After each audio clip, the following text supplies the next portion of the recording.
Samba Sport Podcast, where stories are told. Jambo and welcome to Samba Sports Podcast, where stories are told. We are dedicating this podcast to Fazil Chinoy Fellowship. My name is Mohammed Ali Machausa, and I will be your host, hosting a young man but doing big things. Young man, how are you? Good. What's your name, sir? My name is Nuri, and I'm from Kwale, born and raised here. And I happen to be one of the privileged few that also were the pioneers of the Fazil Chinoy Fellowship that is in question today to talk more about the impact that it has had in my life and also the community that surrounds us in general.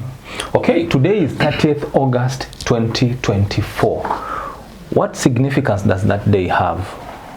A lot comes to mind, given that on this particular day was 3 years ago. Today was that day that I was inaugurated as a fellow of the Fazil Chinoy Fellowship. And today, 3 years down the line, a lot to talk about, but it marks, I don't want to say the end of the fellowship, but also my tenure in the fellowship. After working with the community for so many years, gaining a lot, there is a lot to talk about, and today I think is the day that we have to share and reminisce on so much that this fellowship has given me and the community that is looking up to me. Sure. Can we say that your life has been the same before and after the fellowship? I think that will be the highest level of hypocrisy if I say I still share the same level of life and how I see life to this very moment. There's a huge difference. I think before the fellowship, I was one young man who was disoriented, I'd say. And I had dreams and goals that I wanted to achieve my community. And you are alone. And when the fellowship came, it gave me the inspiration, the motivation and the belief that you are never alone in this world. And the second thing is that there are people out there who want to do good things, but because they can't do it themselves, they believe through other people that can happen. Okay. And through these people, these are social entrepreneurs that I happen to be among those social entrepreneurs. And for me, the Fazil Chinoy Fellowship has enabled me big time in terms of enhancing my professional development, that is one. Also the personal growth. And the other thing is on leadership development. If I'm to talk about personal development. Just a minute. Fazil Chinoy Fellowship, funded by Shinaz Chinoy from the Chinoy family, assisted by Carl, intended to support young social entrepreneurs in Kwale County who are making a difference but struggling for the means. So objectives of our fellowship included supporting a fellow so that they can dedicate their time on the work they want to do, grooming them as leaders, building a structure around them, and connecting them to the opportunities in the world. So bit by bit, if we start by talking about you as an individual, Yes. Amani Nuri, how did you benefit from the fellowship as a young leader aspiring to do big things? Yes. There is a lot to talk about. And to begin with, I'd say in terms of my personal growth, I'd look at my desire and willingness to serve the community. I wanted to do it, but I lacked that desire and the push, that the belief that you can do this, you have the potential. And I think the Fazil Chinoy Fellowship, through the jurors and the donors, Shanaz and Carl, have had that motivation to say, let me go for it, despite the challenges that are ahead of me. The other thing, it has been, for me, I think I've lacked some level of confidence in what I have been doing. I've always self-doubted my ability to accomplish things and even get people to have things done in general. But through the Fazil Chinoy Fellowship, I've been able to get that. And also, given personal development, I'd say I was very reluctant into taking on challenges. And I think my biggest fear has been to fail. But through the fellowship, I've learned that failure is part of the learning process. And indeed, I have learned a lot. Failed, learned, guided by the jurors time and time again, where at some point you felt like the world is against you. But through the fellowship, I believe that the world is never against you. Whoever takes time to talk to you and advise you on the things that are beneficial to you and the community, they love you a lot, and they believe through you the community can benefit a lot. So I think personally I have gained that at a personal level. Okay. Over the 3 years, because the fellowship found you as a lone ranger. Yes. You were alone. Over the 3 years, have you done this work alone, or has the fellowship done anything to bring people closer to you? Number one, I believe if I was to do this work alone, I wouldn't be standing here today. Probably I could be 6 feet under because of the pressure that this work brings in the community. And in that scenario, I have managed to bring people on board. And as of this moment we're speaking, working with 7 individuals, 2 teachers, and 5 other staff that are closely related to what I'm doing. Over time, I think we've had what I would call is it a spillover or a continuation of having different people coming in and impacting the project in different levels. These include students who feel like I can give some time to the cause that Nuri is taking on. And it has given me the belief that as a young person, and whoever takes on a position to do something in the community, you need people. And I believe that I really needed people to make sure that I did this work alone. Not only people, but having like-minded initiatives and organizations that provide opportunities to ensure that those people that I'm working for have the opportunities that I desire to have, because through the fellowship alone, they can't get everything. Yes. Okay. Talking about people working with you, the desire, your dream and everything, can you describe to us the kind of work that you are doing that actually got the fellowship to work with you? Right. Yeah. Thank you. Speaking of the work that we are doing through the program, Intellectual Literacy Leadership Program, what we have been doing is to inspire young and privileged students in Kwale County with scholarly growth. And our main aim is to ensure that their academic, professional, philosophical, and also ethical development is really enhanced in some way. And the biggest challenge that we've had as people from Kwale growing up here is low performance in academic exams, especially the national examinations. And our biggest challenge has been English speaking. And the command of the English language. Yes, the command of the English language, understanding, speaking. And I believe that the only way that you can have students motivated to stay in school, not to drop out and being exposed to different vulnerabilities that are out there, is to give them something that would help them see the light at the end of the tunnel. Would excite them. Exactly. And expose them. Exactly.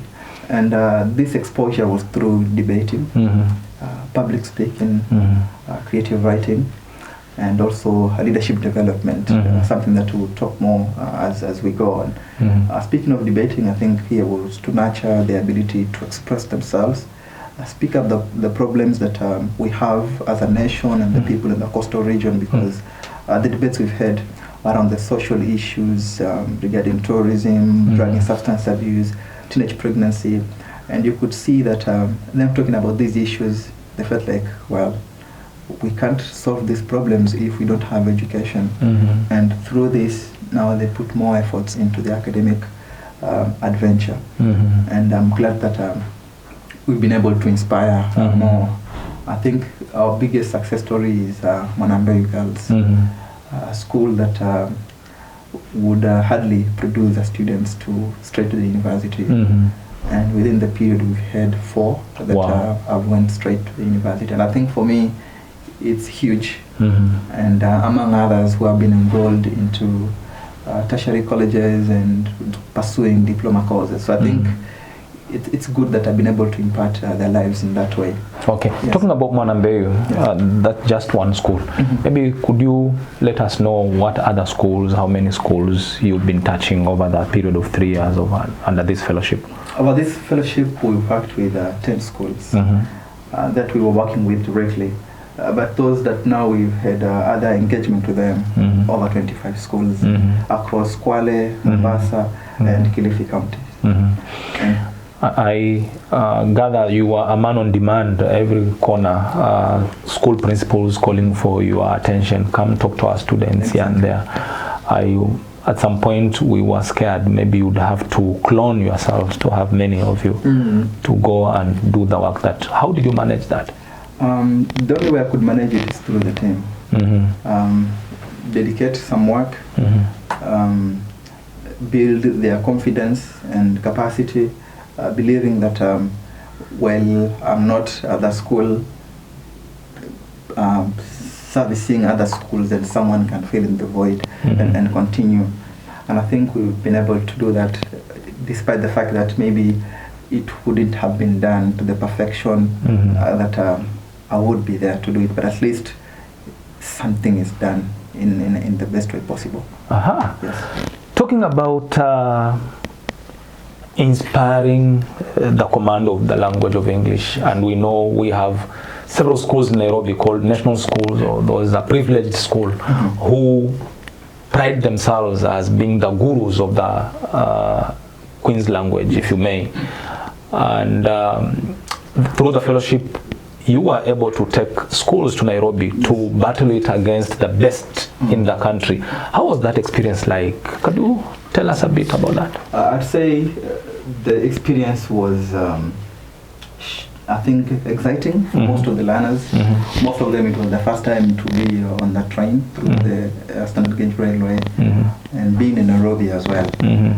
So the journey to Nairobi. How many kilometers from Kwale to Nairobi? 500 and... Probably 500, 600 kilometers. Yeah. And so all the way from a rural school to the capital city. Yes.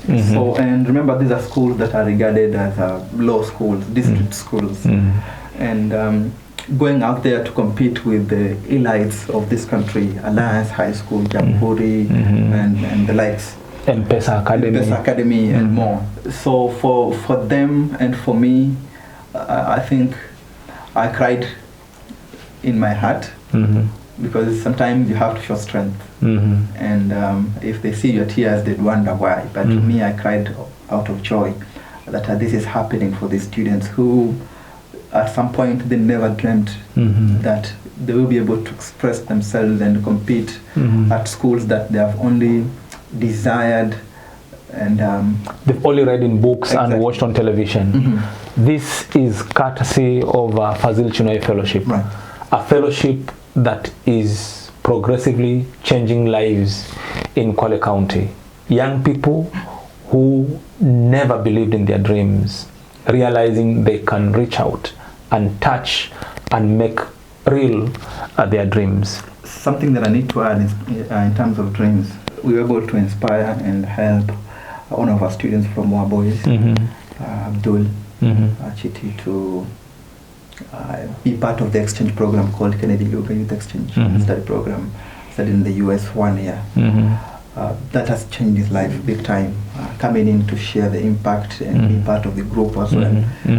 I think it's the best thing that it has happened for him and also the school in general and the community that surrounds him. Other than that as well, because the program does not touch only the students. We have teachers, and in each school you have 2 teachers, but the impact is felt among the other teachers.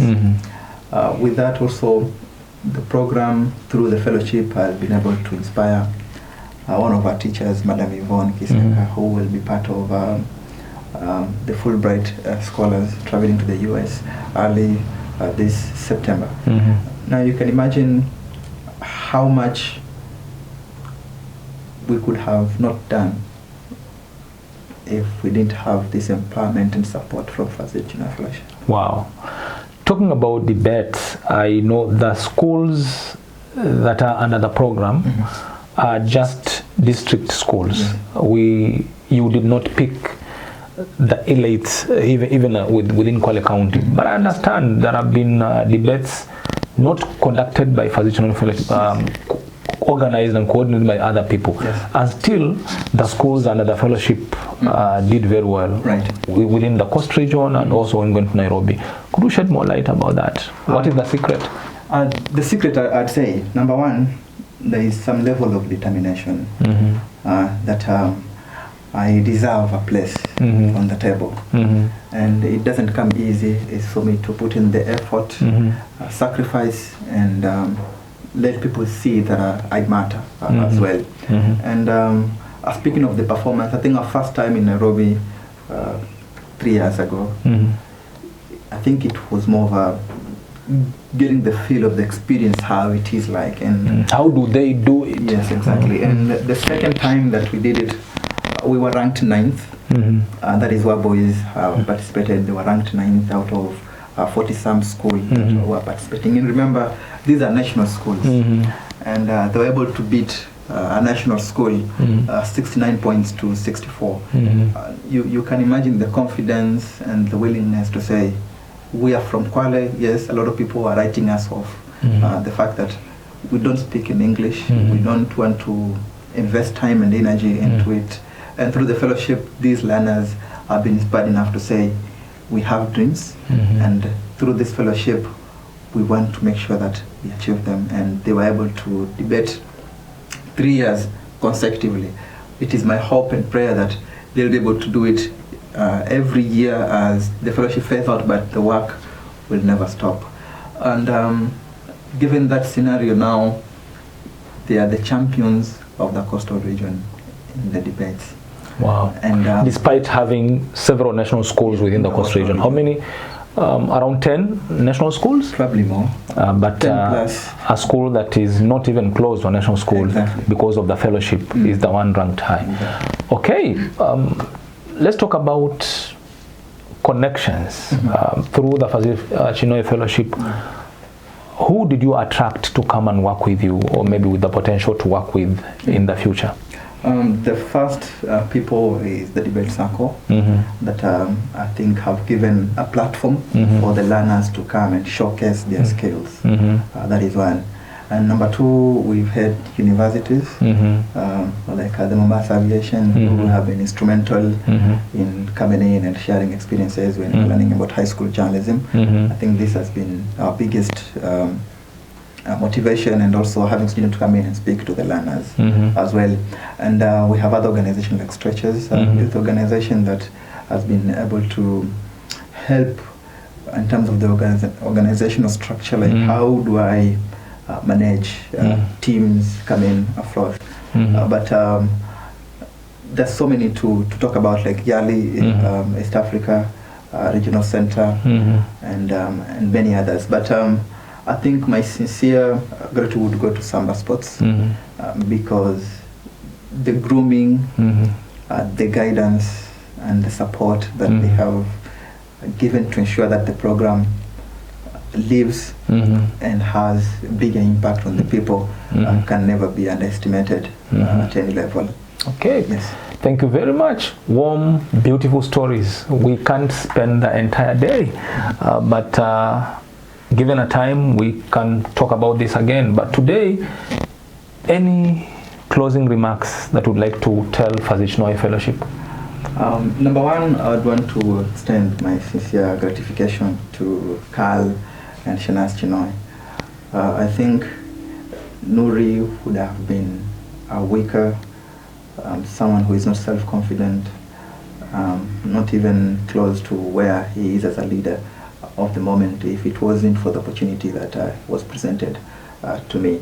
So many thanks to them. And number two is to the jurors of the Fazil Chinoy Fellowship, Dr. Siti, Hamid Machausa, and also Dr. Rafiq. They have been instrumental to ensure that the program survives, the fellowship survives, but also as a person I progress. And I think that is the beauty of the Fazil Chinoy Fellowship. And I wish future fellows good luck, and believe me, your lives will never be the same. Okay. There you are, Fazil Chinoy Fellowship changing lives positively, and a number of fellows coming again over the next 3 years to change their fortunes in the community in Kwale. Thank you very much, Fazil Chinoy Fellowship, and keep lifting the lives of our community. Adios, until the next time.